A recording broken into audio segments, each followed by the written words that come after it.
এটা হচ্ছে একটি গ্রাম। এক সময় ছিল সবুজে ভরা একটি গ্রাম, আর গ্রামের পাশে ছিল ঘন জঙ্গল, আর তার মাঝখান দিয়ে বয়ে যেত একটি ছোট্ট নদী।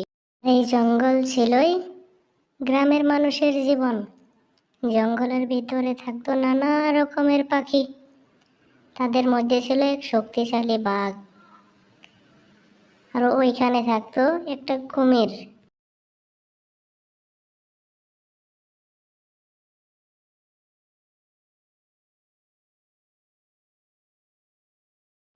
তার মধ্যেই ছিল শক্তিশালী বাঘ আর একটা শান্ত স্বভাবের হরিণ।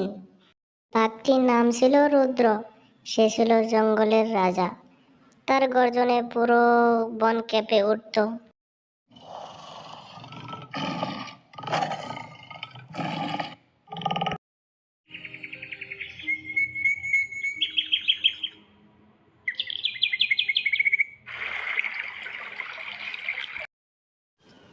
আর রুদ্রই তার প্রয়োজন মতে শিকার করে নিত।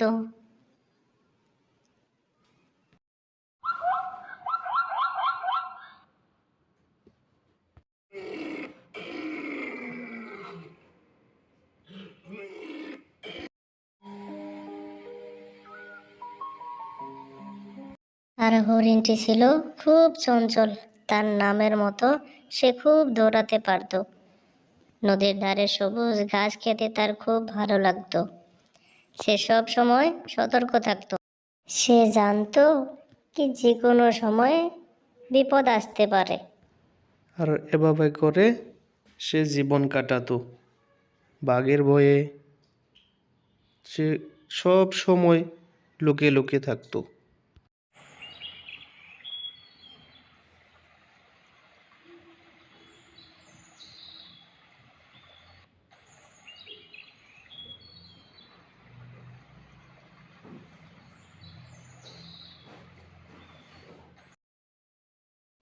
একদিন গ্রামের লোকেরা জঙ্গলের ধারে নতুন ধান রোপণ করত।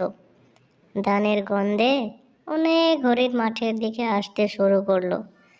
চঞ্চল একদিন ভুল করে গ্রামের মাঠে চলে আসলো।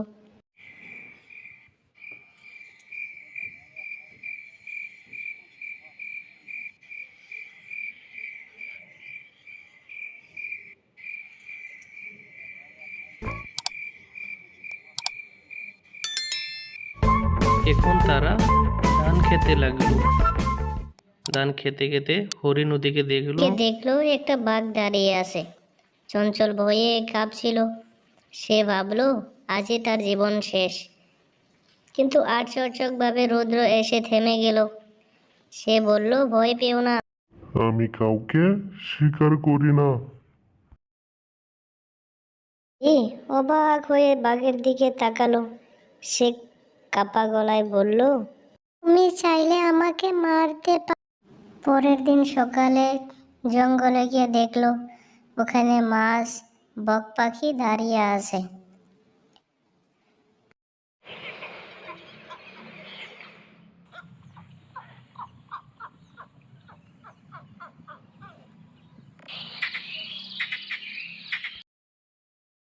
এদিকে হরিণ, সে ভয় পেয়ে জঙ্গলের দিকে রওনা দিল।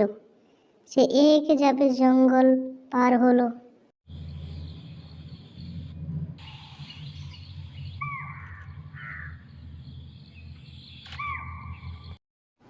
আর ওদিকে বাঘ আর হরিণটি দুটো কথা বলতে লাগলো। আর এখন দুজনের মাঝে বন্ধুত্ব হয়ে গেল। অবশেষে বলল, শক্তি মানে শুধু আঘাত করা নয়, শক্তি মানে দয়া করতেও জানো। পরের দিন সকালে ছেলেটি মাছ ধরতে এলো নদীর পাড়ে।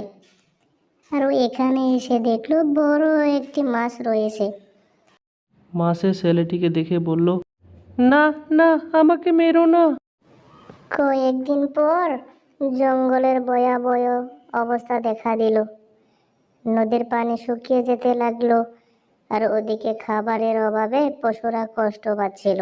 চঞ্চল অন্য হরিণদের নিয়ে গ্রামের পাশে অন্য একটি গ্রামে চলে গেল। বনের পশুর সব ওইখানে যেতে লাগলো, আর ওইখানে গিয়ে সব একসাথে বসবাস করতে লাগলো। সেই গ্রামের মানুষ বলে, যেখানে বাঘ দয়ালু হয় আর হরিণ সাহসী হয়, সেখানে প্রকৃতি আর মানুষ একসাথে বাঁচতে পারে। এটাই ছিল গল্প। যদি আমার চ্যানেলটা ভালো লাগে তাহলে সাবস্ক্রাইব করবেন।